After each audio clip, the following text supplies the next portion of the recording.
En este día, amigo oyente, arribamos a una nueva sección en esta epístola a los Efesios. Llegamos a la sección que trata sobre la conducta de la iglesia. En los primeros 3 capítulos vimos el llamado de la iglesia, la vocación o la vocalización de la iglesia.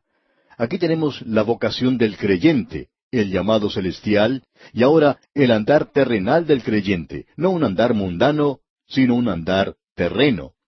Estamos caminando aquí sobre esta tierra. La iglesia está sentada en los lugares celestiales en Cristo. Él es la cabeza del cuerpo y está sentado a la diestra de Dios. Pero la iglesia tiene que andar aquí en este mundo, como veremos más adelante. La iglesia aquí es llamada un nuevo hombre. La iglesia ahora ha sido hecha nueva, y este es un nuevo hombre que andará, y llegamos así a la parte práctica de esta epístola. En esta última sección de la carta a los Efesios vamos a considerar la conducta, la confesión y el conflicto de la iglesia. La iglesia aquí es un nuevo hombre y la iglesia será una esposa. Y también la iglesia es un buen soldado de Jesucristo. Hemos estado en la cumbre del monte de la transfiguración en la primera sección, y probablemente el lugar más elevado espiritualmente en el Nuevo Testamento se encuentra en esos 3 capítulos. Esa es la razón por la cual pasamos tanto tiempo sobre ese monte. Pero en esta última división pasamos al nivel del diario vivir, a donde vamos a considerar las actividades de rutina. Vamos a entrar aquí a lo que realmente es básico, donde nos enfrentamos a un mundo poseído de demonios y a una muchedumbre escéptica. Ahora, ¿seremos capaces de traducir estas verdades de la cumbre del monte a algo que es realmente práctico? ¿Vamos a ser capaces de estar firmes y de andar a través de lo que sucede en este mundo? Nuestro Señor dijo que estábamos en el mundo, pero que no pertenecíamos al mundo. Se ha indicado que esta epístola a los Efesios ocupa la misma posición teológicamente que ocupa Josué en el Antiguo Testamento. Llegamos ahora a la posición donde esta verdad es manifestada. Josué, usted recordará, entró a la tierra prometida. Él guió a los hijos de Israel a pasar el Jordán. Eso nos habla de la muerte, la sepultura y la resurrección de Cristo. Él los llevó a ellos a la tierra prometida.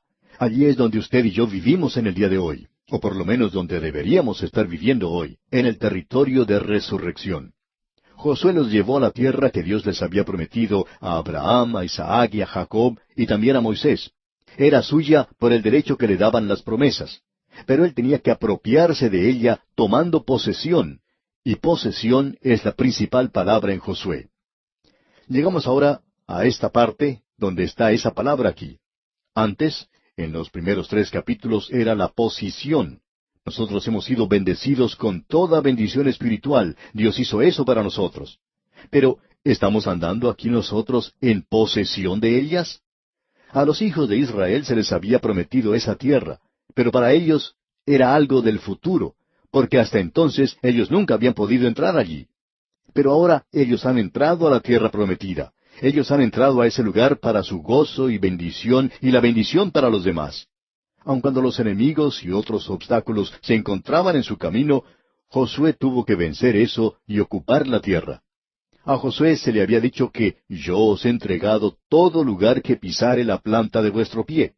Todo eso es tuyo, pero tú solo vas a disfrutar aquello que llegues a poseer. Ahora el creyente tiene el privilegio hoy de entrar y ocupar, poseer todas las bendiciones espirituales en los lugares celestiales, las inescrutables riquezas de Cristo. Pero ellas deben ser buscadas con un detector espiritual que es la palabra de Dios. Hemos podido observar declaraciones gloriosas. En lo futuro habrá mandamientos. A aquellos que han sido llamados a ocupar un lugar tan exaltado, se les demandará una forma de vivir que esté de acuerdo con este llamado. Hay tantas personas en el día de hoy que se han detenido en la primera parte de esta epístola a los Efesios.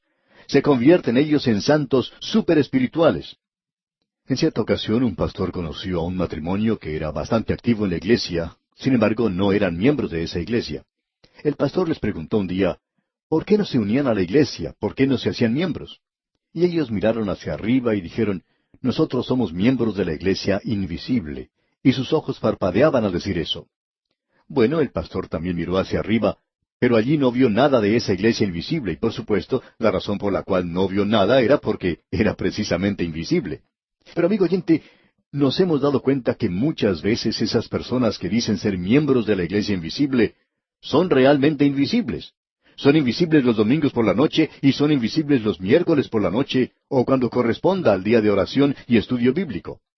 En realidad, muchos de ellos son invisibles cuando uno necesita a alguien que le ayude. Pero la iglesia invisible, amigo oyente, tiene que hacerse visible aquí en la asamblea local y las personas aquí abajo tienen que andar de esa manera. Hemos llegado entonces a la parte práctica. La conducta terrenal de la iglesia, la vocación. En este capítulo, la iglesia es un nuevo hombre. Tenemos en los primeros 6 versículos la exhibición de este nuevo hombre. Luego, en los versículos 7 al 16, tenemos la inhibición del nuevo hombre. Entonces tenemos los versículos 17 al 32, donde podemos ver la prohibición del nuevo hombre. El nuevo hombre debe exhibirse a sí mismo aquí en la tierra. Los miembros de la iglesia invisible tienen que hacerse visibles, tienen que exhibirse a sí mismos, tienen que ser personas extrovertidas, si me permite la expresión, y promover y predicar la palabra de Dios. Debemos decir que lo que sigue aquí está restringido a aquellos que están en Cristo. Las personas a las cuales estamos hablando en el presente, por lo menos a las cuales se está hablando aquí en esta epístola, son aquellos que han sido salvos, y el Espíritu de Dios les está hablando a ellos. Ahora, amigo oyente, si usted que nos está escuchando en el día de hoy no es creyente, y sabemos que muchos que no son creyentes nos escuchan porque nos han escrito informándonos eso, lo que Dios está diciendo aquí es que Él no le está pidiendo a usted que haga nada hasta cuando usted llegue a ser uno de sus hijos mediante la fe en Cristo y llegue a formar parte como miembro de su cuerpo. Esto es para aquellos que tienen redención y han oído la palabra de verdad. Ahora no se puede urgir a los muertos a que caminen, no importa cuánto insistamos en eso, o la importancia que tengan hacer eso. Porque Pablo comienza diciendo aquí en el versículo 1 de este capítulo 4 de su epístola a los Efesios, «Yo pues, preso en el Señor, os ruego que andéis como es digno de la vocación con que fuisteis llamados». El pensamiento es el siguiente. Él dijo que nosotros estábamos muertos en nuestros delitos y pecados. Esa es la condición del perdido. Usted no va a un cementerio con un sargento del ejército para que él dé una orden de atención a los que allí se encuentran y luego les dice que se levanten y que marchen. Amigo oyente, es mejor que usted comprenda esto con toda claridad. Si usted dice eso, pues no va a haber a nadie que marche. Nadie se va a mover allí. Ellos primero tienen que recibir vida, tienen que ser revividos, tienen que tener luz. Así es que Pablo no está hablando aquí a personas que no son salvas. Permítanos decirle, sin embargo, amigo oyente, que para nosotros es un placer tenerle a usted si usted no es un creyente. Pero permítanos decirle que usted debe quedarse como observador nada más y escuchar, porque lo que tenemos aquí le dirá a usted lo que Dios le puede pedir a usted si usted llega a ser un creyente. Y luego, cuando usted observe a su alrededor, usted sabrá si los santos, los creyentes que usted conoce, están viviendo como Dios quiere que ellos vivan. Esto, digamos de paso, es un programa muy bueno para tener a mano y ver si los santos se están comportando como deben. De modo que tenemos aquí instrucciones dadas a un nuevo hombre, no al hombre que está muerto en delitos y pecados. El mundo está diciendo en la actualidad, y las religiones están diciendo lo mismo, haz algo y llegarás a ser alguien. Sin embargo, Dios dice, sé alguien, y luego podrás hacer algo. Leamos una vez más el versículo 1 de este capítulo 4 de la epístola a los Efesios. Yo pues, preso en el Señor, os ruego que andéis como es digno de la vocación con que fuisteis llamados. El comienzo de este versículo nos indica que Pablo está hablando, considerando todo lo que Dios ha hecho por el creyente y que ya ha sido señalado en los primeros 3 capítulos. En vista de todo esto, por tanto, Pablo es un prisionero a causa de su posición en Cristo. Ese hombre que está ocupando un lugar en los cielos está también en la prisión, digamos de paso. Y él está en ese lugar porque él ha sido un testigo a los gentiles y él les está diciendo a ellos, yo pues, prisionero del Señor, os ruego, un preso en el Señor. Esa palabra rogar aquí es la misma que él usa ya en su epístola a los Romanos capítulo 12 versículo 1. No es el mandamiento que se escuchó en el monte Sinaí acompañado de fuego y truenos. Es el gentil llamado del amor. Os ruego que andéis como es digno de la vocación con que fuisteis llamados. Y en Romanos dice, os ruego pues por las misericordias de Dios, que presentéis vuestros cuerpos como un sacrificio vivo. Aquí es el andar como es digno de ese llamado. Este es un llamado para andar en un nivel que está de acuerdo con su posición que tiene en Cristo. Pablo dice en su epístola a los Filipenses, capítulo 1, versículo 27, solamente que os comportéis como es digno del Evangelio de Cristo, para que, o sea que vaya a veros, o que esté ausente, oiga de vosotros que estáis firmes en un mismo espíritu, combatiendo unánimes por la fe del Evangelio. Es decir, su forma de vivir, el estilo de vida. En su epístola a los Colosenses, capítulo 1, versículo 10, dice, para que andéis como es digno del Señor, agradándole en todo, llevando fruto a toda buena obra, y creciendo en el conocimiento de Dios. Y luego, escribiendo a los tesalonicenses en la primera carta, capítulo 2, versículo 10, dice, vosotros sois testigos, y Dios también, de cuán santa, justa e irreprensiblemente nos comportamos con vosotros los creyentes. Y aquí le está diciendo en Efesios, os ruego que andéis como es digno de la vocación con que fuisteis llamados. Ahora, amigo oyente, la gente quizá no le está diciendo nada a usted, pero ellos están oliendo un aroma, por así decirlo, para ver si usted es genuino o no lo es, para ver si usted es realmente un hijo de Dios por medio de la fe en Jesucristo. Y la única forma por la cual ellos pueden saber es por su forma de andar. ¿Cómo camina usted a través de la palabra? Y de paso, lo realmente importante no es cómo camina usted, sino dónde camina. Usted recuerda lo que nos dice el apóstol Juan, que si andamos en luz, como Él está en luz, tenemos comunión unos con otros. Y eso es andar en la luz de la palabra de Dios. ¿Cuánto tiempo pasa usted, amigo oyente, realmente estudiando la palabra de Dios? ¿O no sabe usted que sus mismos hijos conocen cuánto tiempo pasa usted en la Biblia? ¿No sabe usted también que sus vecinos lo saben? ¿No sabe usted que la gente en la misma iglesia sabe cuánto tiempo pasa usted en todo eso? Y luego, cuando nosotros hablamos de comunión con Dios, tenemos que andar en la luz. ¿Y qué podemos decir acerca del hombre de afuera? Pablo está diciendo, basándome en el hecho de que yo soy un prisionero y que estoy en la prisión por ustedes los gentiles, les ruego, no es un mandamiento, sino que les ruego que hagan esto. Y luego él dice, si ustedes han oído de la dispensación de la gracia de Dios, note usted lo que él está diciendo aquí, si vosotros habéis oído de la dispensación, ahora esa es la administración de la gracia de Dios. Usted y yo estamos viviendo en la dispensación de la gracia. Ahora alguien quizá diga, a mí no me gusta eso, yo no soy un dispensacionalista. Bueno, todo lo que podemos decirle es que usted debería hacerlo. Si usted cree en la Biblia, usted es una clase de dispensacionalista. Quizá a usted no le gusta hacer como lo somos nosotros, y esperamos que usted no sea una persona que vaya a un extremo, pero esperamos que usted crea que vivimos hoy en la dispensación de la gracia de Dios, porque eso es exactamente lo que Pablo está diciendo aquí. Nosotros no lo hemos dicho, amigo oyente. Nosotros no inventamos esa palabra. Tampoco ninguno de los que comentan la Biblia. Sale de aquí de la epístola de Pablo. ¿Se le parece bien? Él es quien nos da la palabra. Otros también la utilizan. Si es que habéis oído de la administración de la gracia de Dios que me fue dada para con vosotros, que por revelación me fue declarado el misterio, como antes lo he escrito brevemente. ¿Sabe una cosa, amigo oyente? Hemos cometido un error. Habíamos comenzado andando en el capítulo 4 y ahora estamos recorriendo parte del capítulo 3 otra vez. Bueno, no hay nada malo con eso, aparte de que hemos cometido una equivocación. Así es que volvamos a donde deberíamos haber estado andando en este día. Pensábamos que estábamos volviendo a subir a la montaña en lugar de bajar de ella al nivel donde nosotros tenemos que andar dignos de la vocación a la que hemos sido llamados. Pablo dice aquí, ahora él nos va a decir cómo debemos andar. Y nosotros debemos andar con toda humildad. Y luego él menciona como 7 cosas diferentes. No vamos a comentar todas ellas, pero aquí dice, con toda humildad. Eso quiere decir una mente que no es altiva. Usted sabe que Pablo predicaba lo que practicaba. Es lo opuesto al orgullo, y usted encuentra que en la vida del apóstol Pablo, él siempre demostró humildad.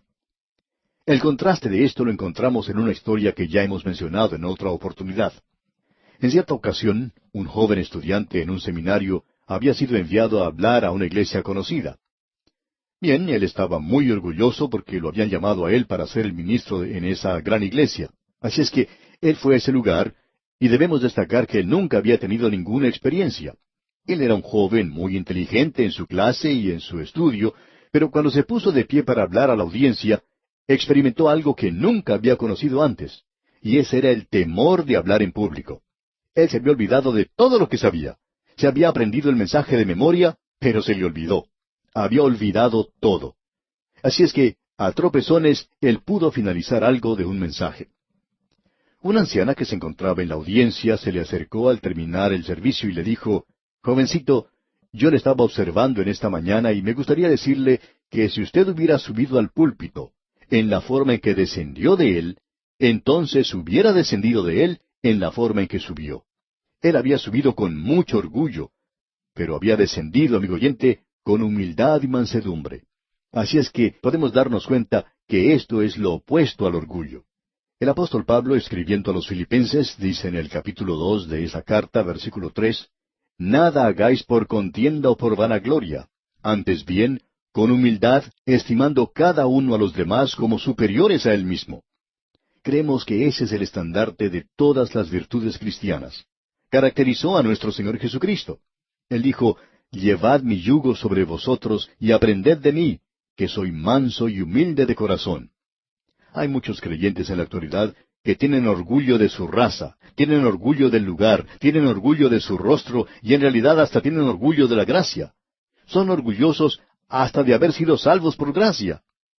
Necesitamos, amigo oyente, andar en humildad y mansedumbre.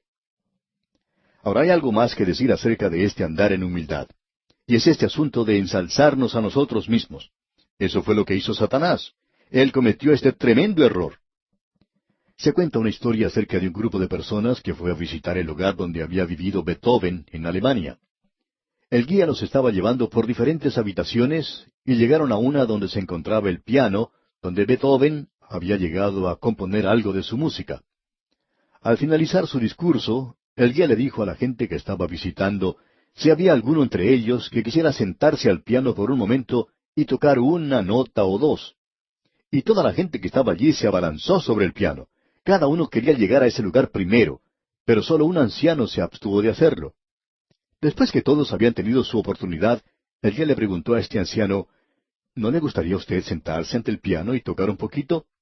Y el anciano respondió, «Oh, no, no soy digno de hacerlo». Y el nombre de ese anciano era Paderewski, probablemente el único hombre que era digno de tocar el mismo piano que había pertenecido a Beethoven. Y él fue el único que no quería hacerlo. ¿Cuántos de los santos en la actualidad, amigo oyente, se lanzan a hacer cosas aún en la iglesia y no tienen don para hacer eso, pero lo hacen de todas maneras? Dijimos que hay veces que tenemos problemas en encontrar gente que haga las cosas, pero tenemos también otro problema, y ese es el extremo de personas que están haciendo cosas que no deberían hacer. Necesitamos, pues, andar en humildad. Ahora, mansedumbre no quiere decir debilidad. Los hombres que se destacan por ser mansos son en el Antiguo Testamento Moisés y en el Nuevo Testamento el Señor Jesucristo. Es difícil imaginarnos esto cuando observamos a Moisés descendiendo del monte Sinaí y quebrando las tablas donde estaban los 10 mandamientos. Cuando uno observa lo que le dijo a su hermano Aarón y a los hijos de Israel, ¿llama usted a eso mansedumbre? Bueno, Dios la llama así. ¿Fue el Señor manso cuando Él se dirigió al templo y expulsó a todos los que estaban haciendo negocios alrededor de ese lugar? Sí, amigo oyente, Él fue manso. Bueno, el mundo no llama a eso mansedumbre. ¿Qué es entonces mansedumbre? Mansedumbre es tener el deseo, el gusto de hacer la voluntad de Dios a pesar de las consecuencias. El inclinarse uno mismo a la voluntad de Dios. Eso es mansedumbre.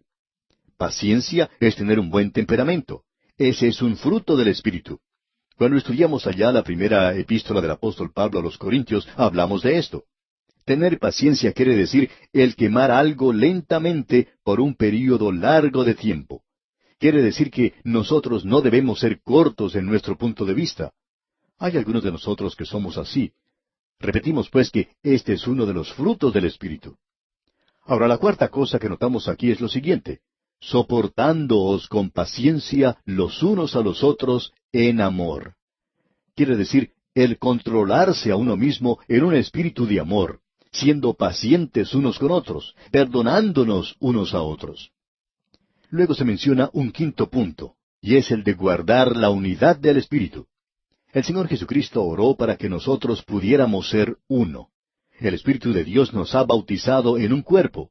Nosotros debemos mantener eso, debemos mantener esa unidad, debemos mantener una unidad con los demás creyentes. Usted y yo deberíamos sentir que todos somos parte de un cuerpo. Pertenecemos a un cuerpo, digamos de paso. Debemos decir que esas son cosas maravillosas. Se menciona aquí 7 unidades que nosotros debemos guardar. Notemos eso al leer los versículos 4 al 6 de este capítulo 4 de la Epístola a los Efesios. Un cuerpo y un espíritu, como fuisteis también llamados, en una misma esperanza de vuestra vocación. Un Señor, una fe, un bautismo, un Dios y Padre de todos, el cual es sobre todos, y por todos, y en todos. Un cuerpo es el cuerpo de creyentes. Comenzó en el día de Pentecostés y está durando hasta el rapto. El Espíritu nos bautiza dentro del cuerpo. Luego dice, una misma esperanza de vuestra vocación. Esa esperanza es la esperanza bendita. No tenemos otra esperanza. Un Señor, y esto se refiere al Señor Jesucristo, a su señorío sobre todos los creyentes. En quinto lugar tenemos una fe, y eso se refiere al cuerpo de verdad que se llama la doctrina de los apóstoles, mencionada ya en el libro de los Hechos de los Apóstoles, capítulo 2, versículo 42. En sexto lugar tenemos un bautismo, y se refiere al bautismo del Espíritu Santo. El bautismo verdadero es el bautismo del Espíritu Santo. El bautismo ritual es un bautismo por agua. Luego, en séptimo lugar, tenemos un Dios y Padre de todos. Y esto se refiere a la paternidad de Dios en cuanto a los creyentes. Ya que solo hay un Padre, Él no es el Padre de los que no son creyentes. La unidad de los creyentes produce una marcada diferencia entre los creyentes y los que no son creyentes. Él es el Padre de todos aquellos que le pertenecen a Él, habiendo sido regenerados. Ahora Él está sobre todo, a través de todo y en todo. Eso quiere decir que Dios es inminente y que Él es también trascendente. Como podemos ver, amigo oyente, nos encontramos en una hermosa sección de la palabra de Dios. Y aquí vamos a detenernos por hoy porque nuestro tiempo ya ha terminado. Amigo oyente, en nuestro programa anterior comenzamos a estudiar una sección totalmente nueva en esta epístola a los Efesios. Hemos estado hablando de la iglesia, la cual es el cuerpo de Cristo, y que la cabeza está en el cielo. Nosotros estamos unidos a Él. La iglesia es un hombre nuevo. La iglesia es un misterio. Todo esto está encabezado por la persona de Cristo, quien se encuentra sentado a la diestra de Dios. Ahora usted puede estar tan activo en esto, que, como dijo una persona, uno puede ser tan celestial en el modo de pensar, que no es bueno para nada en la vida terrenal. Hay muchas personas que se dejan llevar por esto y no se dan cuenta que tenemos que caminar en este mundo que es bastante malo, un mundo verdaderamente vil, y allí es donde estamos nosotros. En el estudio anterior vimos que Pablo decía cómo debemos andar. Ahora el andar es aquí en este mundo, y eso es lo que este cuerpo tiene que hacer. Primero vimos la exhibición del cuerpo, y él habló directamente a la persona, que esa persona tiene que andar en humildad y mansedumbre. Luego él amplificó eso e incluyó a la iglesia. Hay un cuerpo, un espíritu. Luego llegó al punto crucial, culminante de esa declaración, al decir aquí en el versículo 6 de este capítulo 4 de Efesios, un Dios y Padre de todos, el cual es sobre todos y por todos y en todos. Ahora, cuando él dice que es sobre todos, estamos hablando en realidad acerca de la trascendencia de Dios, es decir, que Dios es anterior al universo. Él es superior a su creación. Él no depende de la creación. El Señor no depende del oxígeno para poder subsistir. Él no necesita traer las provisiones de la retaguardia. No tiene que ir a hacer compras los sábados para tener comida el fin de semana. Él no depende de su creación. Él es trascendente. Y no solo está sobre todo, sino que Él también está a través de todo. Y eso quiere decir que está en este universo en el cual usted y yo vivimos. Él es quien le da razón de ser y quien lo hace actuar según su plan y su propósito. Y Dios es quien está en usted también. Y eso, como usted ya sabe, le da más significado a esta vida. Hace de ella algo que vale la pena vivir. hay veces que se torna algo aburrida, ya que se vuelve monótona. A mí me gusta mucho preparar estos programas, pero después de haber estado en este estudio preparando 2 o 3 programas a la vez, bueno, permítame contarle algo. Esto se vuelve un poco monótono. Uno se cansa un poco de hacer esta clase de cosas. Pero luego tenemos un gran pensamiento. Todo esto está dentro del plan y propósito de Dios. Y entonces me siento con ganas de cantar la doxología o el coro de aleluya, y cuando hago eso, pues todos los que están al alcance de mi voz tienen que salir corriendo. Y espero que el Señor esté escuchando porque Él dijo que si esto es producto de nuestro corazón, entonces es como el crear una melodía en nuestro corazón. Evidentemente, allí es donde se produce porque cuando sale de la boca ya no existe ninguna melodía. Usted y yo, amigo oyente, debemos andar marcando el paso, por así decirlo, con Dios. Tenemos que andar al son de la música del cielo en el presente. Es como una gran orquesta sinfónica. El autor de estos estudios bíblicos, el doctor J. Vernon McGee, contaba la siguiente experiencia que él tuvo en el pasado. Dijo, en cierta ocasión algunos amigos me invitaron a ir con ellos a escuchar una orquesta sinfónica. Compraron las entradas a la función y me dijeron que querían que yo fuese con ellos. Esta gente, decía él, pensaba que me estaban haciendo un gran favor. Pero hay otras cosas que yo prefería hacer en lugar de escuchar una orquesta sinfónica. Compraron las entradas a la función y me dijeron que querían que yo fuese con ellos. Esta gente, decía el doctor McGee, pensaba que me estaban haciendo un gran favor. Pero hay otras cosas que yo prefería hacer en lugar de escuchar una orquesta sinfónica. Reconozco que en ese sentido soy un verdadero plebeyo. En lo que a música se refiere, soy verdaderamente rústico. No puedo comprenderla toda, decía él. Pero ese día yo recibí un gran mensaje. Fui con mis amigos y nos sentamos. Llegamos un poco temprano al auditorio y había bastante ruido ya que la gente todavía estaba entrando. Luego se encendieron las luces sobre el estrado y notamos todos los instrumentos que se encontraban allí.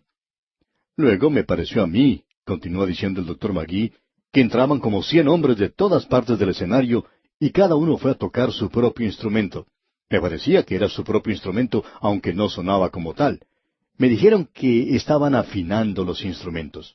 Cada uno tocaba su propia melodía. Y, añadía el doctor McGee, uno nunca había escuchado una cosa así. No había nada de música allí. Era algo terrible.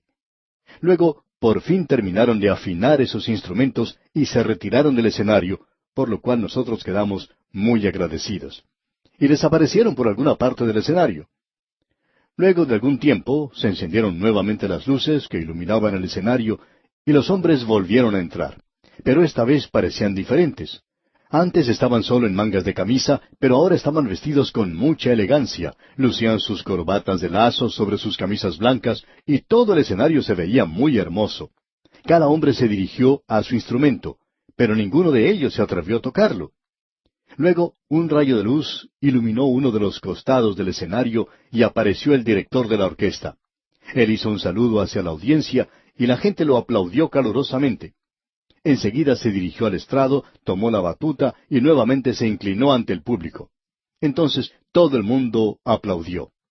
Luego el director dio su espalda a la audiencia y levantó esa pequeña batuta que tenía en su mano, y cuando él hizo eso, usted podría haber escuchado el ruido que hace un alfiler cuando cae al piso. Enseguida él hizo un movimiento con la batuta, y por cierto que consiguió bastante música de ese pequeño elemento que tenía en su mano. Usted nunca ha escuchado algo que sea tan emocionante como eso.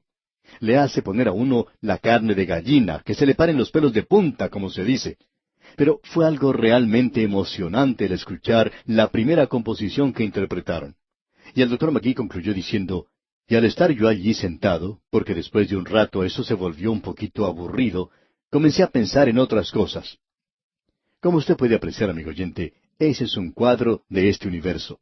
Usted y yo estamos viviendo en el día de hoy en un mundo donde cada persona está interpretando su propia melodía. Un grupo por aquí que lleva un cartelón indicando que está protestando contra alguna cosa. Él está contra todo lo demás.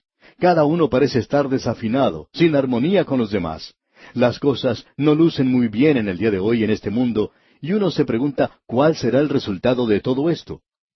Bueno, es bastante pesimista cuando uno observa eso, cuando uno escucha a ciertas personas.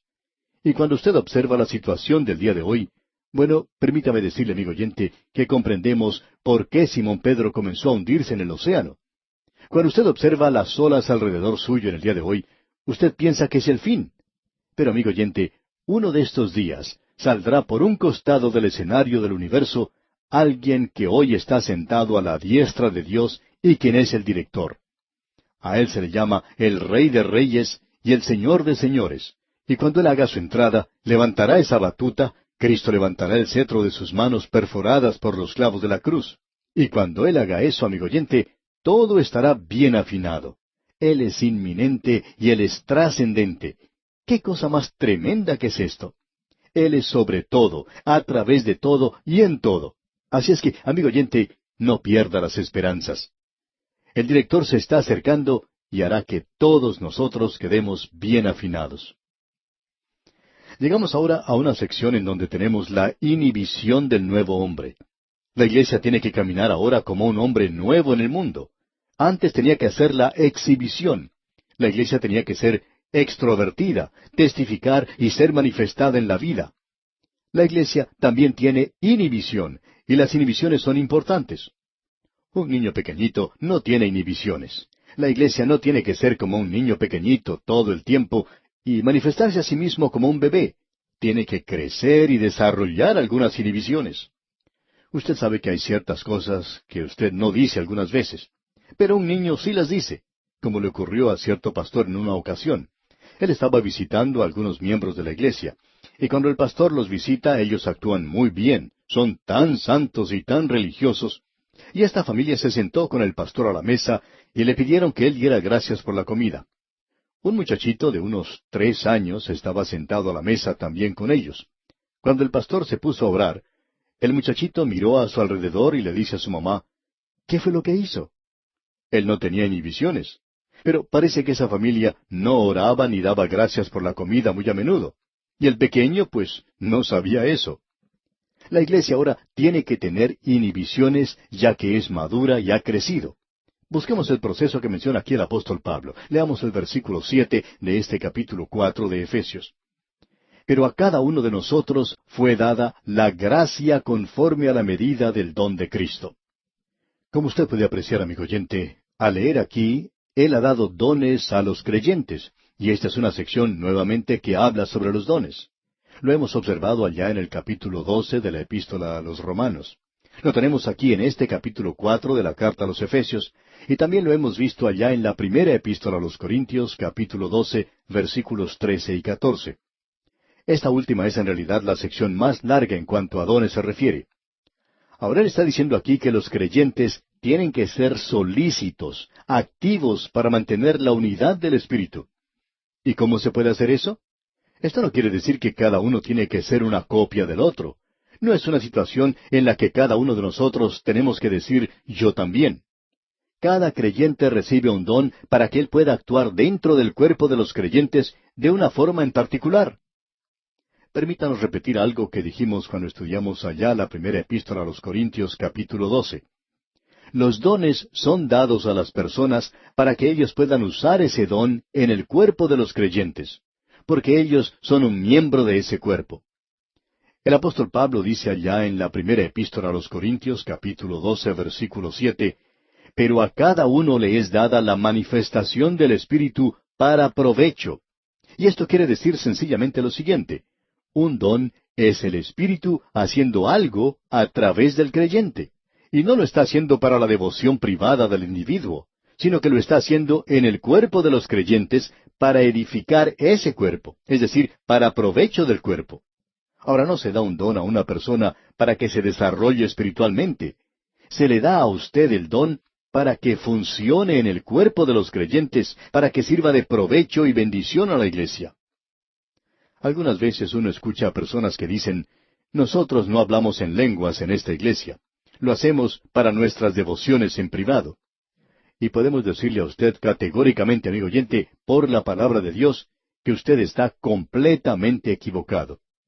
Un don es dado para provecho de la iglesia, y usted no tiene ningún derecho de usarlo egoístamente para su propio beneficio. Podemos estar seguros al decir que si el don no es usado en la forma correcta, entonces no es un don. Un don es para provecho del cuerpo. Usted es un miembro del cuerpo, y cada miembro de mi cuerpo tiene que funcionar por una razón muy definida. Usted puede imaginarse, por ejemplo, que cuando yo me levanté esta mañana para dirigirme a la oficina, podía haber pensado que mis ojos decían, estamos con sueño en el día de hoy. Nosotros no vamos a ir a la oficina, vamos a quedarnos en casa. Tú puedes ir solo. Y luego me podían decir, queremos tener nuestro estudio devocional. Bueno, amigo oyente, permítame decirle que yo no podría hacer nada aquí sin mis ojos. Los necesito para poder ver lo que estoy haciendo.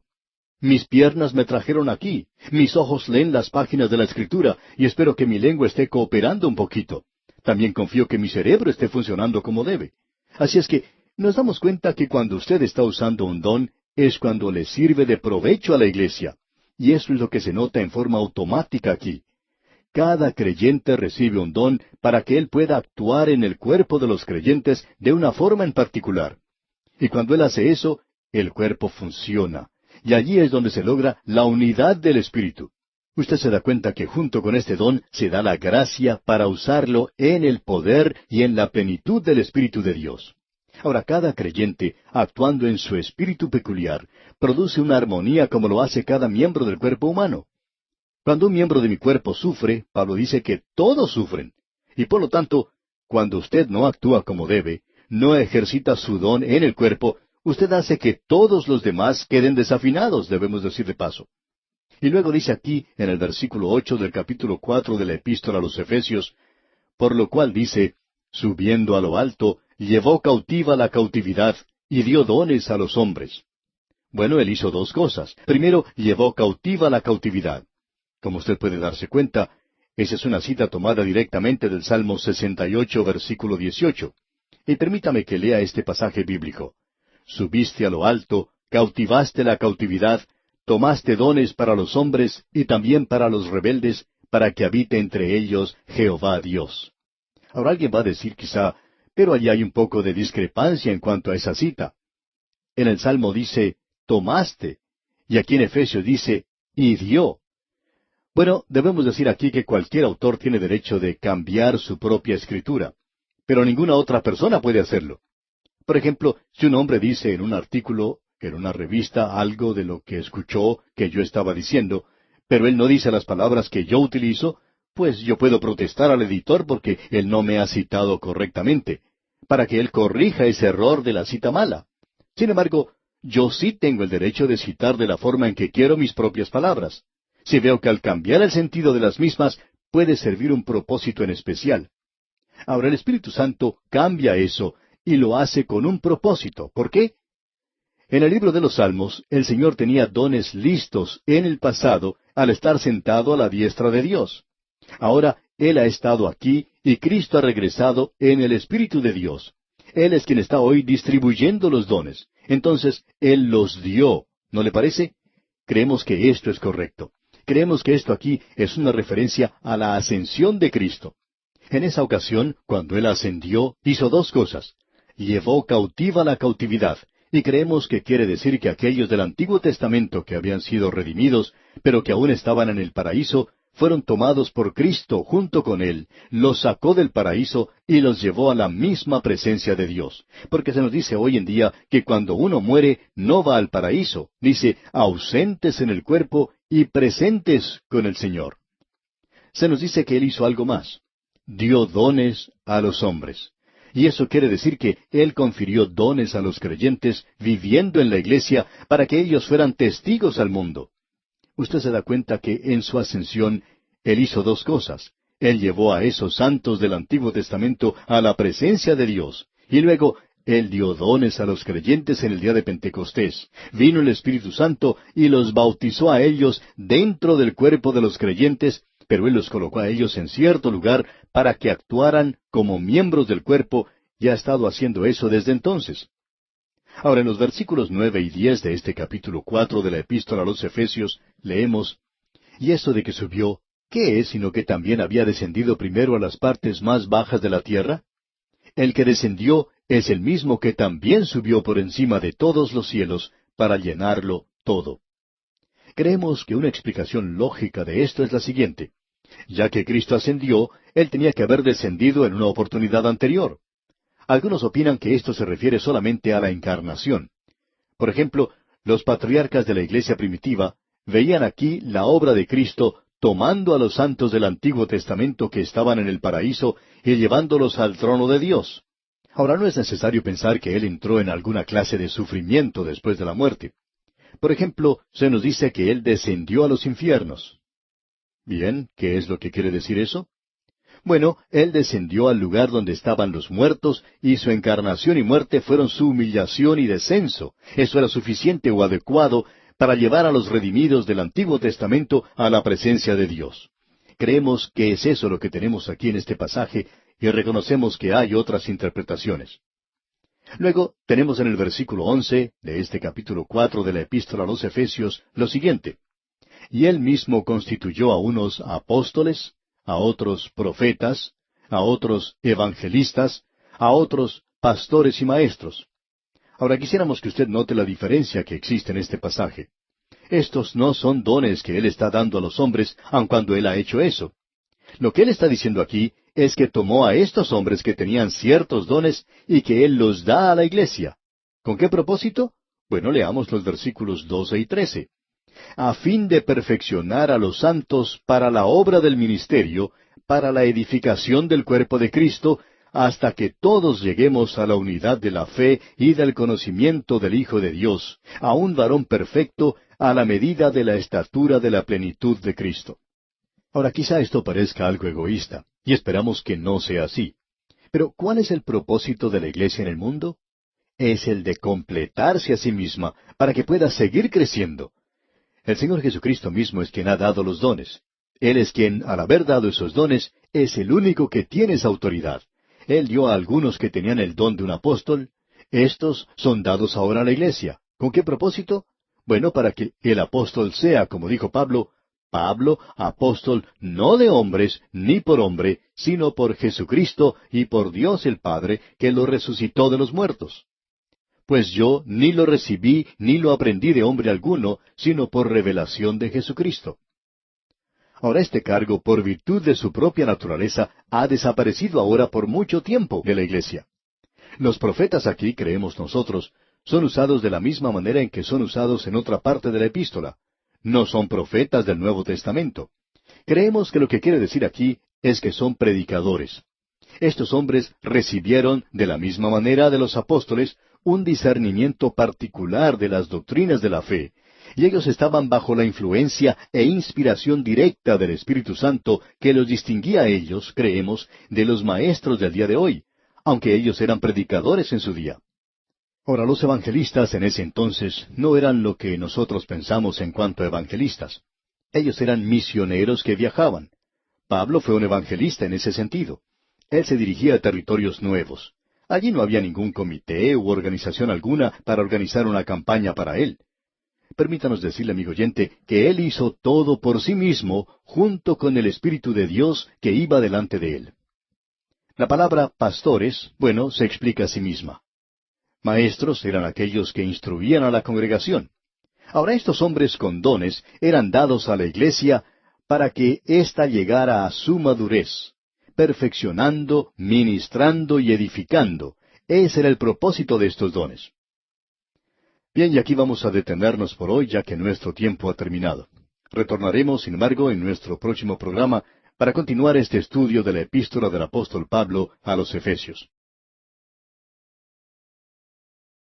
Volvemos hoy, amigo oyente, a esta importante sección de la carta a los Efesios, sobre la cual pasamos un poco rápido en nuestro programa anterior. Hoy quisiéramos destacar 2 o 3 cosas que se mencionan aquí. Cuando el Señor Jesucristo ascendió al cielo, vimos que Él hizo 2 cosas. Él tomó a los santos del Antiguo Testamento que estaban en el paraíso y los llevó con Él. Luego Él dio a la iglesia los dones.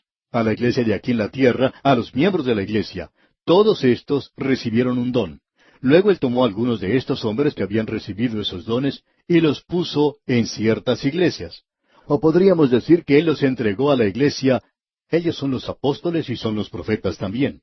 En la actualidad no tenemos a ninguno que ocupe, digamos, el cargo de apóstol. Sin embargo, los apóstoles y los profetas nos pertenecen en el presente. Ellos mismos han desaparecido de la escena hace ya mucho tiempo, pero ellos aún son miembros de su iglesia, ya que la iglesia no existe solo en la tierra, parte de ella se encuentra allá en los cielos con Él, y son parte de las huestes, aun cuando ya han pasado las aguas y están en la presencia de Dios. Ellos aún son miembros de la iglesia y nosotros tenemos a los apóstoles y los profetas.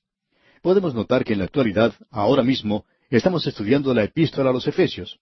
Ahora, ¿quién fue el que escribió esta carta? Lo hizo el apóstol Pablo. ¿Y dónde está él ahora? Se encuentra con Cristo. Usted recuerda lo que él dijo: ausentes del cuerpo, presentes con el Señor. Él había dicho que era mucho mejor partir de este mundo y estar con el Señor. Bueno, él ha tomado ese camino que es mucho mejor, y ahora él se encuentra allá arriba, pero él aún es miembro de la iglesia y nosotros estamos estudiando su epístola en el día de hoy. Así es que el Señor había dado a la iglesia apóstoles y profetas y los evangelistas, aquellos que estaban viajando de un lugar a otro como misioneros, como pastores y maestros. Nos interesa mucho aquel que ocupaba el cargo de maestro, ya que esa es una tarea que nos interesa bastante. Usted recordará que ese don es mencionado en el capítulo 12 de la epístola a los Romanos, y una vez más en la primera epístola a los Corintios, capítulo 12, versículos 28 y 29. Otra vez se menciona allá en la primera epístola a Timoteo, capítulo 3, versículo 2. Ahora Dios ha dado estos hombres a la iglesia para que la iglesia sea llevada a obtener una madurez completa, donde naturalmente tendría que haber inhibiciones, porque la iglesia no iba a llegar a hacer tonterías, y para que la iglesia no apareciera ignorante ante todo el mundo. Los maestros y todos ellos tienen que preparar a la iglesia para que ellos puedan realizar esa obra. ¿Se fijó usted lo que dice aquí? Para ministrar y edificar el cuerpo de Cristo. En el día de hoy se le llama al pastor de una iglesia ministro. Pero si usted es un creyente en el día de hoy, amigo oyente, usted también es un ministro, tal como lo es él. Usted no necesita ser ordenado para llegar a ser un ministro. Él tiene ciertos dones, y sobre esto quisiéramos decir que no creemos que ningún hombre que está en la iglesia en el presente tiene todos los dones. El doctor Schaeffer acostumbraba a decir que él nunca se había encontrado con un hombre que en su opinión tuviese todos los dones. Él contaba que en cierta ocasión él estaba dirigiendo los cantos y también predicando cuando comenzó su actuación como evangelista. Una anciana se le acercó a él en cierta oportunidad y le dijo: Doctor Schaeffer, usted ya está haciendo demasiado. Usted no debería dirigir los cantos y predicar también. ¿Por qué no se consigue a alguien para que predique? Bien, él era un buen músico, pero pensaba que él era un buen maestro. Lo interesante es que en el día de hoy nosotros tenemos el punto de vista de que el pastor tiene varios dones y que uno de ellos es el del ministerio. Él es quien tiene que enseñar la palabra de Dios para que los miembros de la iglesia, aquellos que están bajo su responsabilidad, para que ellos lleguen a hacer la obra del ministerio, que sean aquellos que salgan a testificar. En la actualidad tenemos que la iglesia va hacia atrás. Muchas personas piensan que el trabajo del pastor o de sus ayudantes es el de realizar toda la visitación que le corresponde a la iglesia. Creemos que eso es tarea en realidad de todos los miembros. Esa es la responsabilidad de ellos y lo que ellos deberían hacer. En el boletín publicado por una iglesia hace algún tiempo decía lo siguiente: por siglos el principio de la responsabilidad del evangelismo ha sido llevado por el clero. El laico ni era llamado a realizar una actividad evangelística, ni tampoco creía que esa era su responsabilidad. Uno de los desarrollos más significantes en la iglesia, posiblemente el desarrollo más importante en los recientes siglos, ha sido el del avivamiento de la actividad del laico y el creciente reconocimiento que el laico es llamado a un ministerio que no es de ninguna manera menos importante que aquel que desarrolla el ministro. Elkin Trueblood dijo: la reforma ha abierto la Biblia para que la pueda leer el hombre común. Una nueva reforma abrirá el ministerio al hombre común. Y creemos que los pensamientos que acabamos de mencionar, amigo oyente, tienen mucho valor. En el día de hoy estamos viendo que el hombre laico está tomando parte más activa en las actividades de la iglesia. Y hay muchos jóvenes en el presente, jóvenes creyentes, que están realizando la tarea de testificar. Bueno, ellos necesitan enseñanza y necesitan quien les enseñe. Creemos que esa es la única razón por la cual ellos nos escuchan, porque piensan que debemos enseñarles algo por medio de este programa. De paso, debemos decir que hay personas que se disgustan cuando escuchan que alguna otra persona está utilizando nuestro material. En cierta ocasión recibimos una información de parte de una señora que decía que había un predicador que estaba realizando una tarea bastante buena, al imitar el método de enseñanza que estamos usando aquí en A Través de la Biblia. Dijo que este predicador no solamente estaba siguiendo el texto y las enseñanzas contenidas en el material, sino que estaba usando hasta las mismas ilustraciones. Y esta señora terminó diciendo que pensaba que eso era algo terrible, y que se debía detener a este hombre de realizar una tarea así. Bueno, se le preguntó si este señor, si este predicador, estaba haciendo una buena labor, a lo cual ella respondió que sí, que lo estaba haciendo muy bien. Bueno, entonces se le dijo, alabemos al Señor. Siempre pensamos que alguien podía llegar y hacer esta tarea mucho mejor que lo que estamos haciendo nosotros. Esa señora decía, bueno, pero él no debería hacer eso. A lo cual se le respondió que no veíamos por qué él no lo debería hacer. Nuestra tarea es la de tratar de preparar a otras personas para que hagan esta obra del ministerio, y este hombre aparentemente estaba usando nuestro material, y él tiene toda libertad de hacerlo. Usted habrá notado que nosotros no tenemos ningún derecho de autor en ningún material que sea publicado. ¿Y sabe por qué, amigo oyente? Porque pensamos que no debemos hacer eso. Sabemos de personas que hacen eso, algunos que ponen una aclaración junto con lo que publican, diciendo que uno no puede usar ese artículo sin autorización de los autores. Bueno, nosotros tenemos la tarea de edificar la iglesia, y el material debe ser utilizado por todo aquel que sienta necesidad de hacerlo. De vez en cuando recibimos cartas de pastores que nos dicen que quieren predicar tal o cual sermón nuestro. ¿Está bien si lo hacemos? Bueno, lo único que nosotros le pedimos es que haga una mejor tarea que la que nosotros estamos haciendo. Eso es lo importante. Pero amigo oyente, utilice el material, porque nosotros tenemos que edificar el cuerpo de Cristo en el día de hoy. Y nos regocijamos mucho cuando recibimos cartas de la gente que nos dice que ha tomado nuestro material o nuestro libro y lo usa en tal y cual parte y en tal y cual forma. Bueno, amigo oyente, nosotros le damos gracias a Dios por eso. Tenemos que divulgar la palabra de Dios en la actualidad, y eso es lo importante de notar, que estos hombres han sido dados para la iglesia, para la edificación de la iglesia. Nos hemos dado cuenta que por medio de la radio se puede edificar a muchas más personas que cuando uno hace la tarea de pastorado nada más. Uno no puede esperar que el pastor haga todo lo que es necesario hacer. Él está en su iglesia para enseñarle a usted, amigo oyente, a hacer la obra del ministerio y para que la iglesia sea edificada hasta llegar a la madurez, para que no actuemos como personas que no somos muy cuerdas, para que podamos dar un testimonio bueno, claro e inteligible a los demás. Permítanos decirle esto, amigo oyente. Creemos que uno de los pecados más grandes de la iglesia local en el día de hoy es la ignorancia de la persona que está sentada en los bancos de la iglesia. No conoce para nada la palabra de Dios, y eso es verdaderamente trágico. No me gustaría subir a un avión que tenga un piloto que no supiera más acerca de hacer volar esa nave que lo que sabe el miembro común de la iglesia acerca del cristianismo o de la palabra de Dios. Sí, debemos ser honrados y honestos, amigo oyente. No creemos que ese avión pudiera levantar vuelo. Y si lo hace, bueno, se estrellaría antes de elevarse a 10 metros sobre la tierra. Sin embargo, amigo oyente, esa es la triste condición en que se encuentra la iglesia del día de hoy.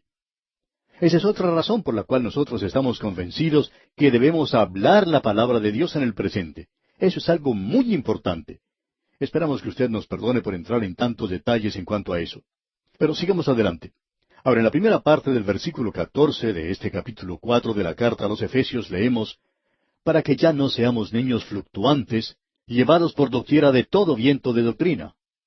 Usted sabe que tenemos que tener inhibiciones.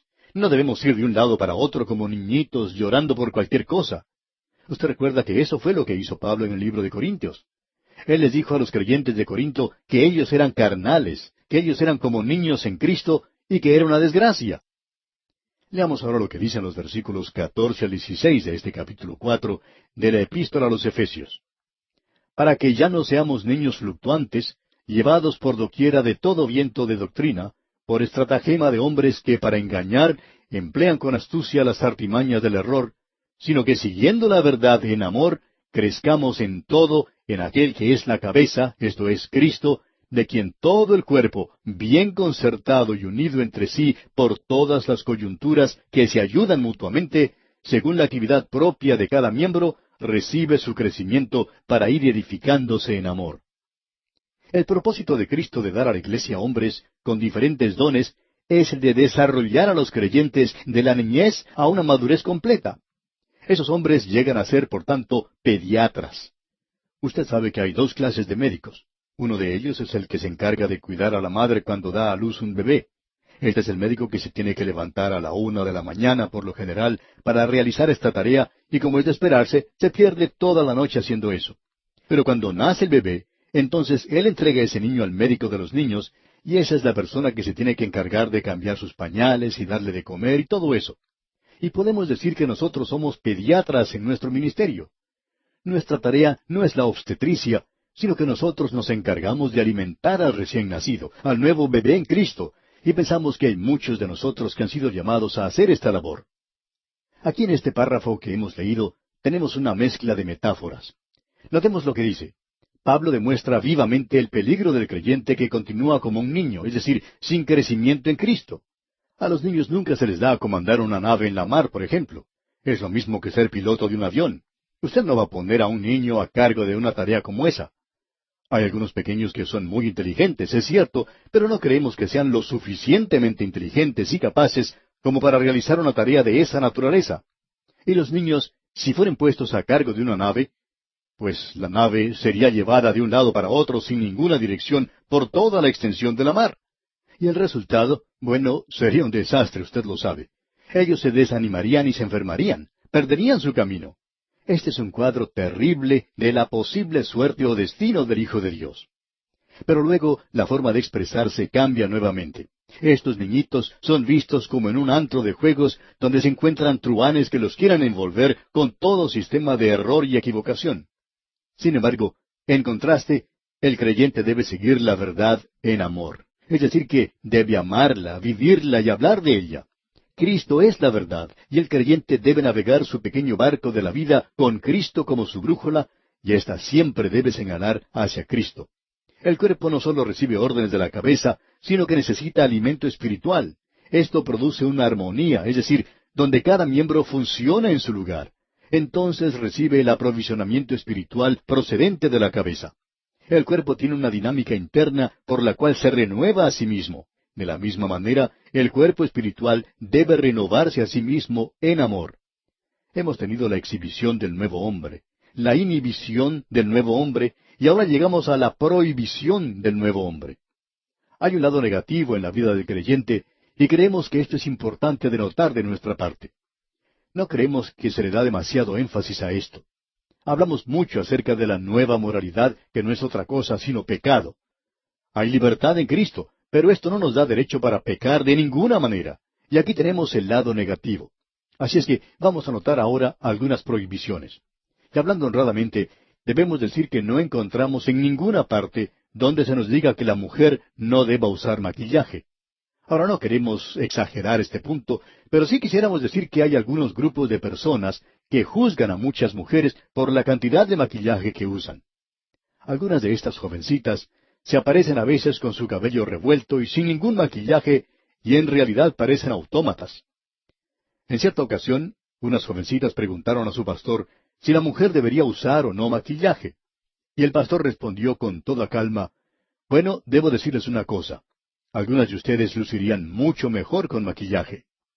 Amigo oyente, opinamos que un creyente debería lucir lo mejor que puede, y no debería estar pintado como un payaso, por supuesto. Quizá esa debería ser una de las prohibiciones para el presente, pero no es así. Necesitamos reconocer que existe un poder de pensar negativo. Hemos tenido demasiado del poder del pensar positivo, y ahora necesitamos un poco de poder de pensar negativamente. ¿Se ha detenido usted a pensar alguna vez que en el jardín de Edén esa era la única forma de pensar que existía? Mas del árbol de la ciencia del bien y del mal no comerás. Eso era algo negativo, y era lo único que estaba allí. Luego usted puede observar los 10 mandamientos.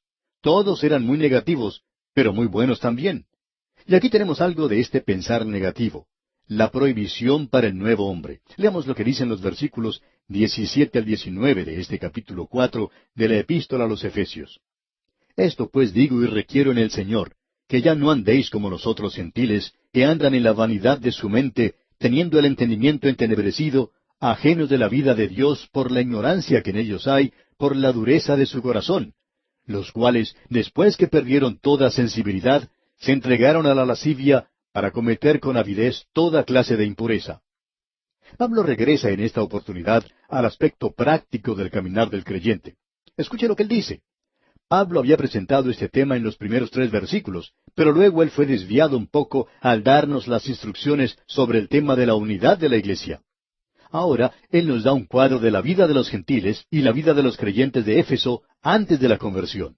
Él habló acerca de su posición, usted recordará, allá en el capítulo 2.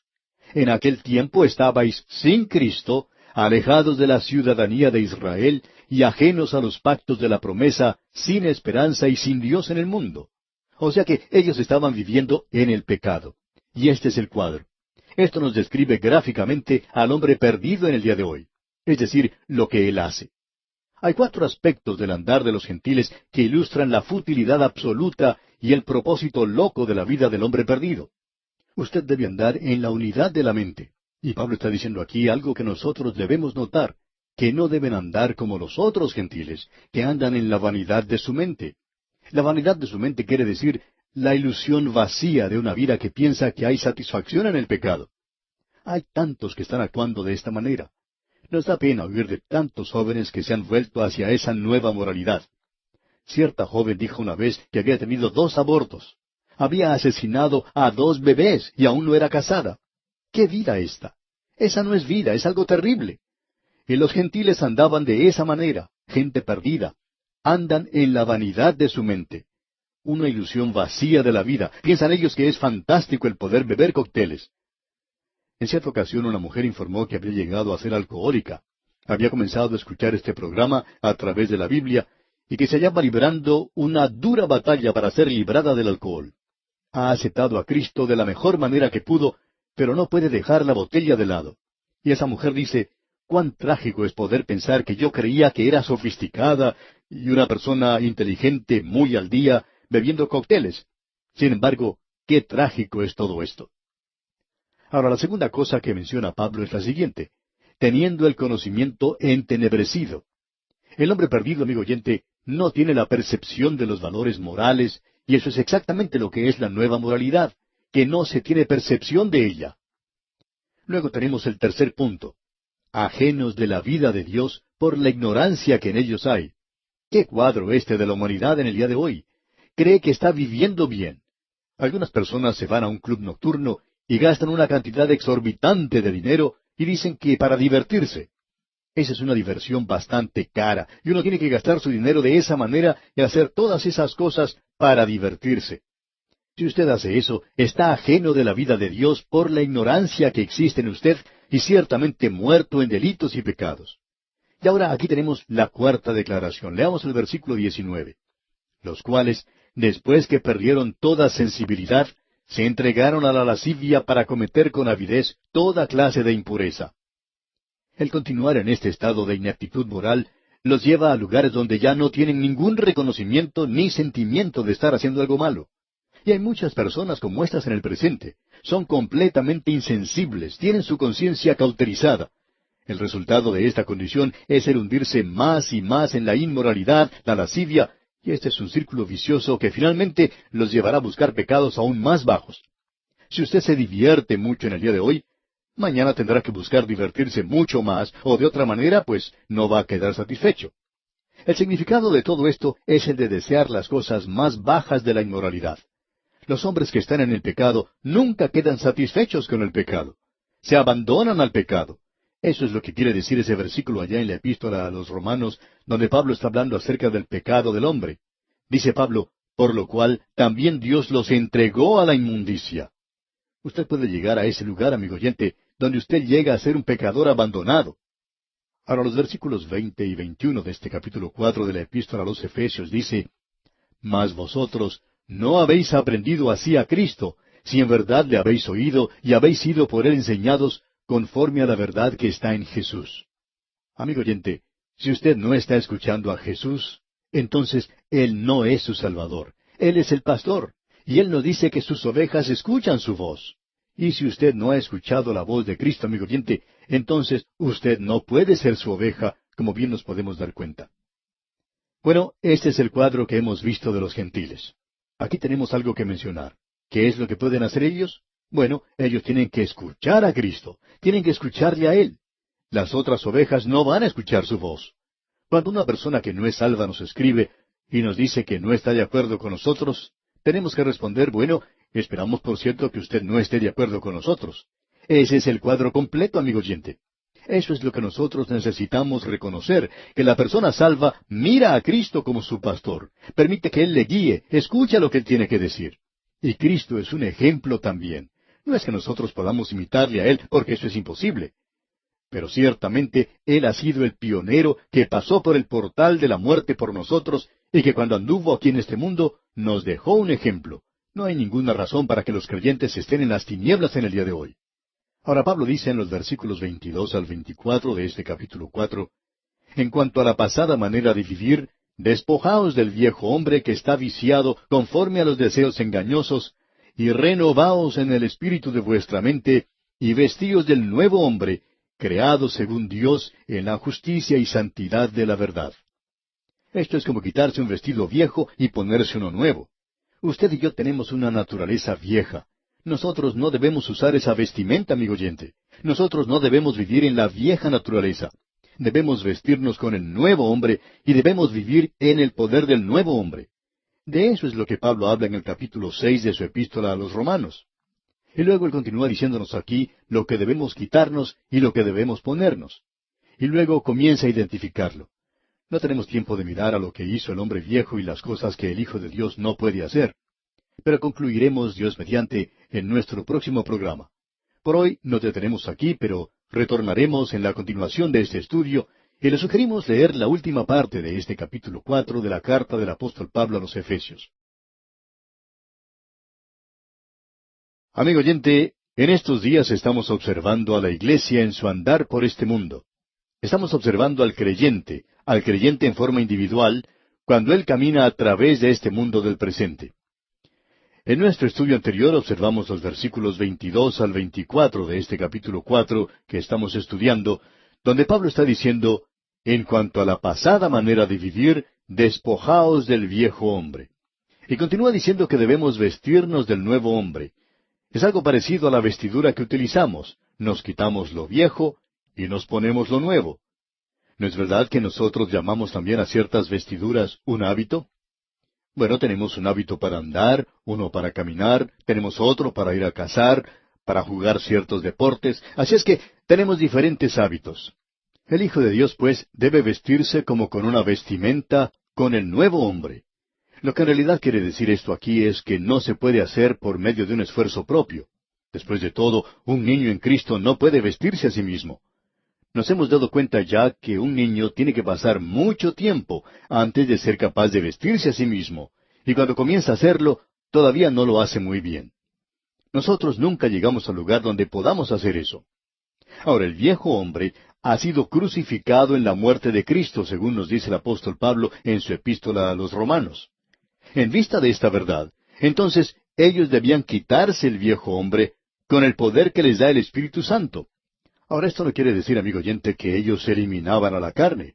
Nosotros no podemos librarnos de nuestra vieja naturaleza, pero no debemos vivir en ella. Y estamos seguros que cualquier persona que nos esté escuchando en este momento, si es honesta consigo misma, reconocerá que tiene una vieja naturaleza. Ahora nosotros no debemos vivir en ella, ya que también tenemos una nueva naturaleza y debemos vivir en esa nueva naturaleza. Y solo por el poder que nos da el Espíritu Santo, como bien nos dice ese gran mensaje que encontramos en los capítulos 7 y 8 de la Epístola a los Romanos, donde Pablo trata de este mismo tema. Debemos andar en la justicia y santidad de la verdad. Esto demuestra que esta es la justicia imputada de Cristo, y todo esto es hecho según el carácter santo de Dios. Siendo pues que hemos sido declarados justos y estamos en Cristo, sentados junto con Él en los lugares celestiales, aquí en este mundo, nuestro andar debe estar de acuerdo con nuestra posición. Leamos ahora lo que dicen los versículos 25 al 27 de este capítulo 4 de la Epístola a los Efesios. Por lo cual, desechando la mentira, hablad verdad cada uno con su prójimo, porque somos miembros los unos de los otros. Airaos, pero no pequéis. No se ponga el sol sobre vuestro enojo, ni deis lugar al diablo. Pablo regresa una vez más aquí a las prohibiciones.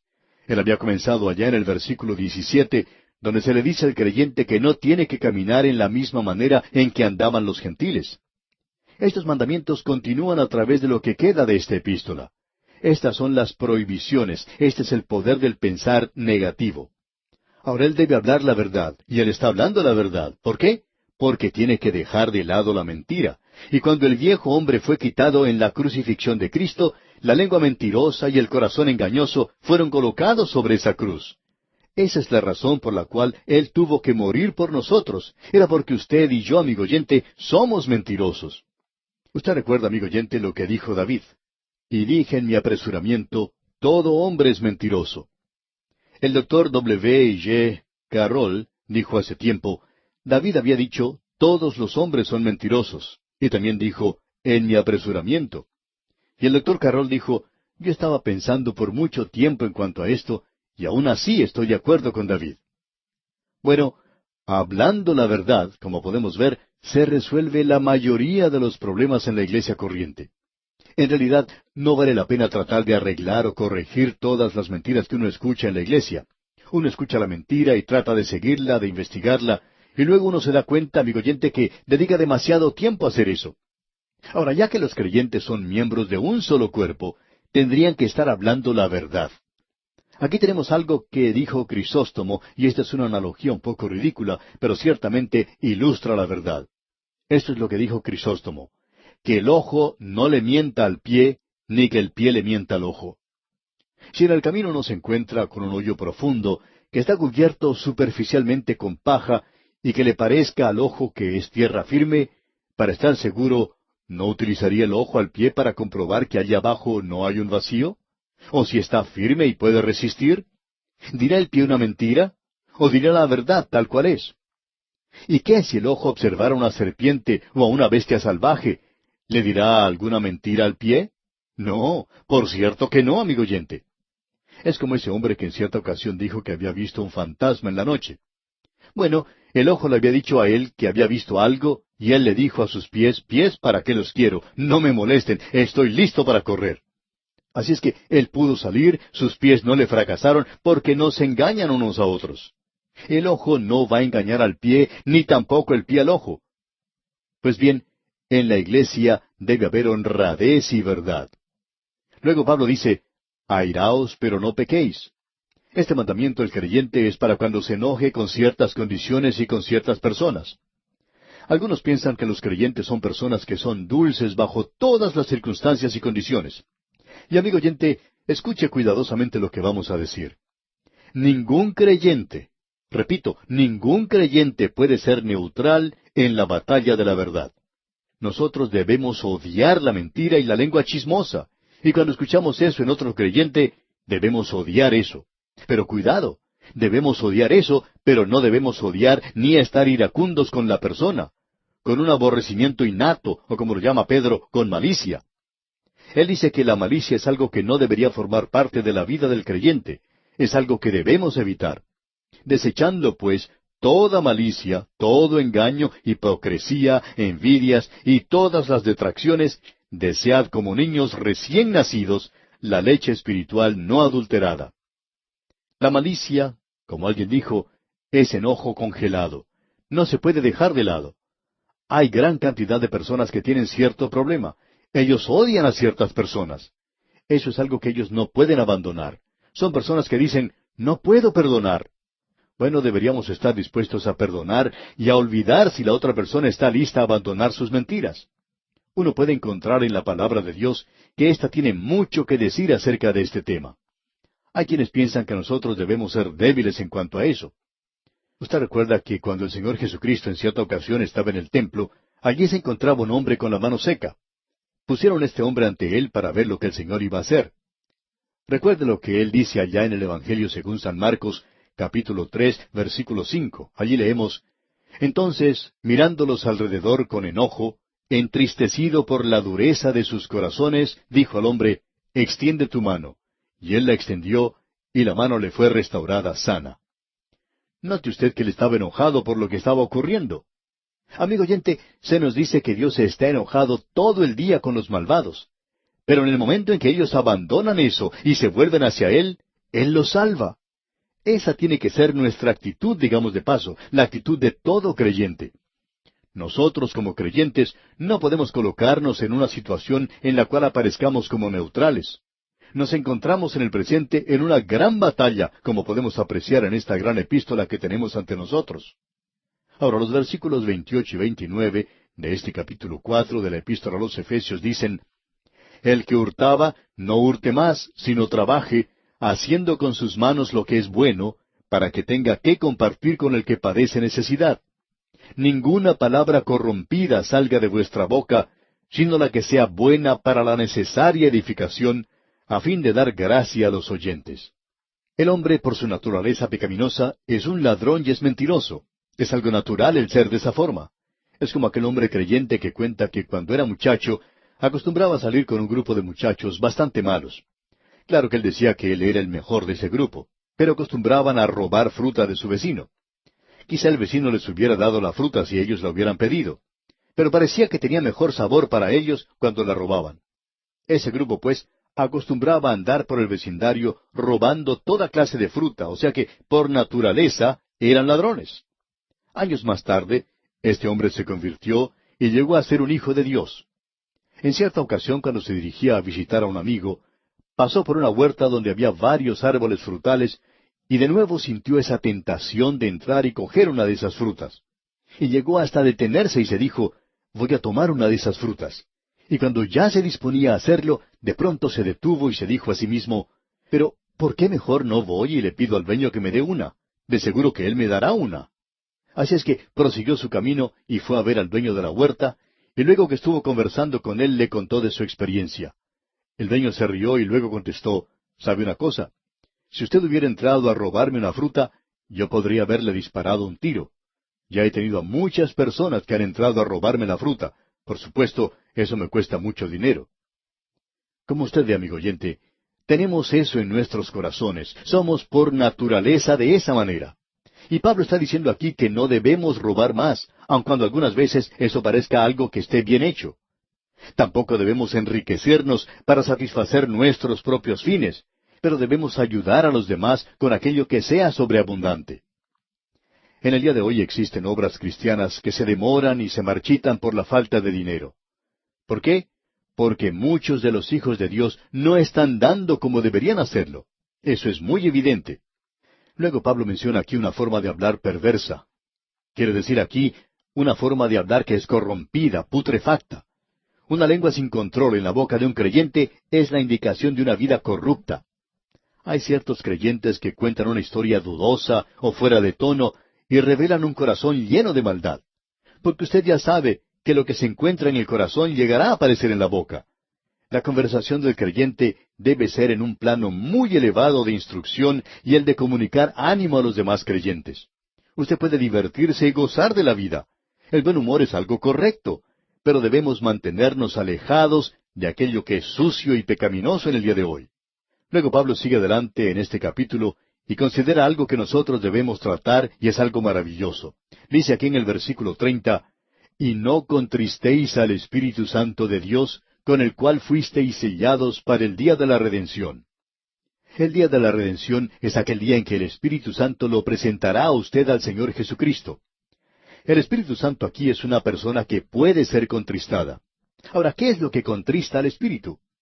Ya se han mencionado las ofensas que contristan al Espíritu Santo. De eso es lo que queremos hablar y hemos estado hablando.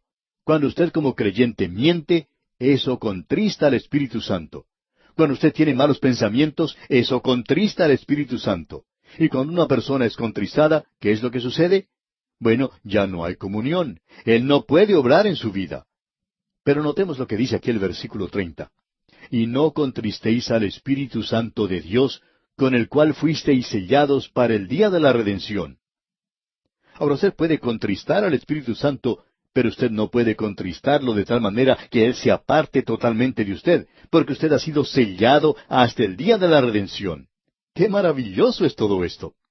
Desde el mismo momento en que usted ha sido regenerado, el Espíritu Santo lo ha sellado. Lo hemos visto anteriormente, y Él lo presentará algún día ante el Señor Jesucristo. Mientras tanto, sí, usted puede contristarle. En realidad, en nuestros días, ¿cuál es la diferencia que existe entre los creyentes? La diferencia verdadera entre los creyentes en el día de hoy son aquellos que viven con el Espíritu Santo contristado y aquellos que viven con el Espíritu Santo que no ha sido contristado. Esa es la diferencia. Ahora, finalizando este capítulo 4 de su epístola a los Efesios, Pablo dice en los versículos 31 y 32, «Quítense de vosotros toda amargura, enojo, ira, gritería y maledicencia y toda malicia.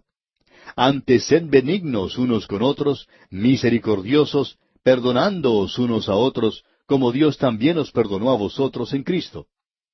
Estos dos últimos versículos demuestran un gran contraste el uno con el otro. Por ejemplo, el versículo 31 menciona una lista adicional de aquello que contrista al Espíritu Santo. Estos son los pecados de una naturaleza emocional, amargura, por ejemplo. Ese es un estado mental que se irrita fácilmente, lo cual produce palabras duras y opiniones similares de los demás. En cierta ocasión llegó una persona a hablar con su pastor y le dijo qué era lo que pensaba de otro creyente. Y allí estaba presente otro creyente también. Después de que partió ese hombre que se estaba quejando, este hombre que estaba allí junto con el pastor dijo, «Si yo fuera usted, no le daría mucho crédito a lo que este hombre ha dicho. Él es una persona muy amargada». Bien, amigo oyente, hay muchas personas que están hablando de esa manera con toda amargura, y cuando hacen esto, trae malestar, y eso contrista al Espíritu Santo. Ahora, el enojo y la ira son explosiones de pasión. El obispo Moll muestra la diferencia que existe entre estas dos palabras. Él dice, la ira demuestra una pasión aguda, y la otra, o sea, el enojo, pasión crónica. Tenemos luego gritería, y eso quiere decir la aseveración descarada de algunos supuestos derechos y quejas. Hay algunos en las iglesias en el día de hoy, y usted puede conocer alguno quizá, que son culpables de eso. Esto contrista al Espíritu Santo. Esta gente dice, ¿sabe una cosa? Ellos ya no prestan ninguna atención a lo que yo digo. El pastor ni siquiera me da la mano. Amigo oyente, ¿qué derecho tiene usted de decir que él tiene que ir de un lado para otro y darle la mano a usted para que continúe siendo feliz? Ahora, maledicencia nos habla aquí de decir blasfemias y aún quiere indicar toda clase de calumnias. Y estas cosas deben ser quitadas. Esto quiere decir que tiene que haber una acción decisiva si es que no queremos contristar al Espíritu Santo de Dios. Usted tiene que quitar eso de su vida. Usted tiene que tomar la decisión de quitarlo. Ahora, malicia, como ya hemos indicado, es un odio congelado. Y el apóstol Pablo dice aquí, antes sed benignos. Y él está diciendo aquí que usted tiene que quitar eso de su vida, pero debe ser benigno uno con el otro. Esto demuestra el cambio radical que debería ocurrir en el creyente para que ya no quede ningún vacío en su vida. Debemos ser benignos unos con otros. Esto se refiere a la cortesía cristiana. Misericordiosos quiere indicar aquí una acción mucho más intensa que la que se demuestra por amabilidad, e indica el estar lleno de un afecto profundo y maduro. Hay algunos creyentes que son amigos maravillosos. Cuando ellos lo ven a usted, se le acercan y le dan un abrazo. Es hermoso encontrarse con una persona que nos trata de esta manera. Son amigos misericordiosos en cierto sentido y podemos amarles en el Señor. Luego Pablo continúa diciendo, perdonándoos unos a otros. Esta es una frase que nos demuestra lo que debe existir entre nosotros en relación con las faltas de uno y del otro. Perdonando, en lugar de aumentar las faltas de los demás. Eso es lo que nosotros debemos hacer, perdonar uno al otro. Como podemos ver, indica que nosotros no aumentamos las faltas de los demás, sino que las perdonamos. Todo esto es hecho en una base doble. Primero, esta conducta no contristará al Espíritu Santo. Y en segundo lugar, la base del perdón no es algo legal, sino de gracia. No es un mandamiento bajo la ley, sino que se basa en la gracia de Dios que se exhibe en nuestro perdón porque Cristo murió por nosotros y nosotros tenemos que perdonar porque hemos sido perdonados. No lo hacemos para lograr perdón. Y allí es donde podemos notar el contraste. El Señor Jesucristo dijo que usted debe perdonar para ser perdonado. Bueno, eso es legal. Y Él estaba presentando en ese momento el sermón de la montaña. Pero aquí se nos presenta en la base de lo que Él ha hecho por nosotros. Y esto es en realidad maravilloso. Y con esto, amigo oyente, llegamos ahora al capítulo 5 de este epístola a los Efesios. Y aquí el tema es el de la iglesia será la esposa. Admitimos que esto es en realidad mezclar metáforas. En el capítulo 4, la iglesia era el nuevo hombre y ahora la iglesia será una esposa. Pero el énfasis aquí es dado al futuro, es decir, será. La iglesia no es una esposa en el día de hoy. La iglesia es un hombre nuevo que anda en este mundo en la actualidad. La iglesia ha sido desposada con Cristo, pero aún no ha tenido lugar el casamiento. Vamos a ver aquí que la mezcla de las metáforas tiene un propósito muy definido. La iglesia será una esposa. Allá en Apocalipsis capítulo 21, versículo 2 leemos, Yo, Juan, vi la santa ciudad, la nueva Jerusalén, descender del cielo, de Dios, dispuesta como una esposa ataviada para su marido. Luego en el versículo 9 de este mismo capítulo de Apocalipsis 21 leemos, Vino entonces a mí uno de los 7 ángeles que tenían las 7 copas llenas de las 7 plagas postreras, y habló conmigo diciendo, Ven acá, yo te mostraré la desposada, la esposa del Cordero. En este mundo debemos andar como una futura esposa. Estamos comprometidos. Eso es lo que Pablo dijo cuando hizo referencia ya en su segunda epístola a los Corintios, capítulo 11, versículo 2, y dijo, Pues os he desposado con un solo esposo, para presentaros como una virgen pura a Cristo. Cuando una jovencita se ha comprometido y se está preparando para su casamiento, ella ya no tiene tiempo para aquellos amigos de antes. Ella no va a salir a pasear con Juan esta noche y con Pedro mañana y con este plan la noche siguiente. Ella ya está comprometida y ya no tiene ningún interés en los demás muchachos.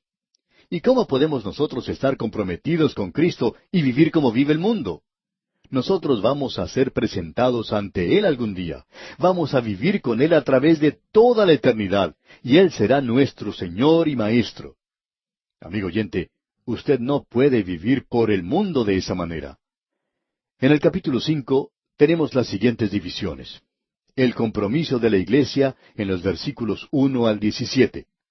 La experiencia de la iglesia lo tenemos en los versículos 18 al 24. Y luego tenemos la expectación de la iglesia en los versículos 25 al 33. Leamos ahora los primeros 2 versículos de este capítulo 5 de la Epístola a los Efesios. Sed pues imitadores de Dios como hijos amados, y andad en amor, como también Cristo nos amó y se entregó a sí mismo por nosotros, ofrenda y sacrificio a Dios en olor fragante. La iglesia, amigo oyente, no ha enfatizado eso como debería haberlo hecho. Y desafortunadamente, este grupo de jóvenes que ha estado actuando fuera de la iglesia organizada, de la iglesia local en la actualidad, que ha sido en realidad un verdadero movimiento espiritual, ellos son los que han enfatizado el amor. Y desafortunadamente, en muchas iglesias locales no vemos que se esté demostrando el amor. Y luego en otras existe ese maravilloso espíritu.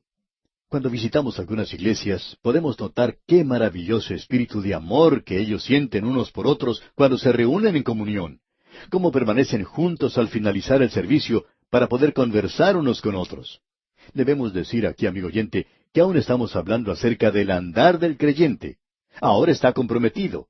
Él tiene que ser un imitador de Dios, especialmente en cuanto al perdón se refiere, pero también en todos los aspectos de su caminar. Y este es el nivel elevado al cual han sido levantados los gentiles que antes andaban en un nivel muy bajo. Ahora son llamados hijos amados. Han sido elevados a un alto nivel de amor, y un amor que Cristo demostró cuando Él nos amó de tal manera que se entregó a sí mismo como sacrificio, y un sacrificio por nosotros. Esta es una clara referencia a la cruz y hace de la muerte de Cristo algo mucho más que simplemente un sacrificio, una ejecución pública de un criminal. Cristo se entregó a sí mismo por nosotros, ofrenda y sacrificio a Dios en olor fragante. Eso lo identifica a Él con todos los sacrificios que fueron ofrecidos en el Antiguo Testamento y que Dios había demandado, porque eso estaba señalando hacia Cristo. La cruz es el altar donde el Cordero de Dios fue ofrecido como un holocausto que quita el pecado del mundo. ¿No le parece maravilloso todo esto, amigo oyente? Bien, vamos a detenernos aquí por hoy, amigo oyente. Continuaremos, Dios mediante, en nuestro próximo programa. Pero antes, le sugerimos leer los siguientes versículos del capítulo 5 de esta epístola a los Efesios, para estar así preparado.